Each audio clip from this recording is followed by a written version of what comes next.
రాష్ట్రంలో నెలకొన్న తాజా పరిస్థితులు టీడీపీ జనసేన కూటమి మధ్య సీట్ల పంపకాలు జగన్ పాలనపై మాజీ మంత్రి జేసీ దివాకర్ రెడ్డి కీలక వ్యాఖ్యలు చేశారు.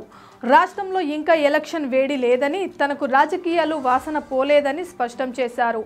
ఎలాగైనా జగన్ను గద్దెదించాలని చంద్రబాబు, పవన్ కళ్యాణ్ వాళ్ళ ఆత్మీయులకు కూడా టికెట్ ఇవ్వలేదన్న జేసీ రాక్షసన పాలన అంతమొందించాల్సిన అవసరం ఉందన్నారు.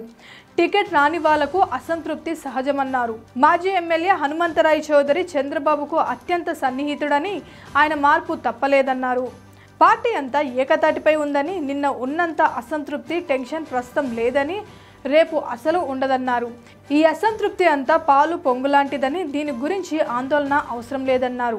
తనలాంటి వాళ్ళకి కూడా జగన్ అధికారంలోకి రాకూడదని ఉందంటే పరిస్థితి ఎలా ఉందో అర్థం చేసుకోవచ్చన్నారు.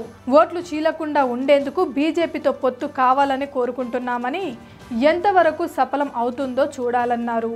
చంద్రబాబు ఖచ్చితంగా సీఎం అవుతారని, అన్ని పార్టీల ధ్యేయం జగన్ అధికారంలోకి రాకూడదనే అని స్పష్టం చేశారు జేసీ దివాకర్ రెడ్డి.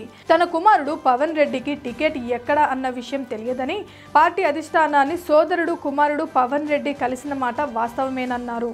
కుటుంబానికి ఒక టికెట్ అని చంద్రబాబు తమకు చెప్పలేదని వెల్లడించిన జేసీ షర్మిల తెలంగాణకు కాకుండా ముందే ఏపీకి వస్తే లాభం ఉండేదన్నారు. షర్మిల ట్రైన్ మిస్ అయిందని అభిప్రాయపడ్డారు. Please subscribe Pragna Media. Please like, share, subscribe to Pragna Media. Pragna Media, please do like, share and subscribe. Please subscribe to Pragna Media. Please like, share and comment if you like the video. Pragna Media.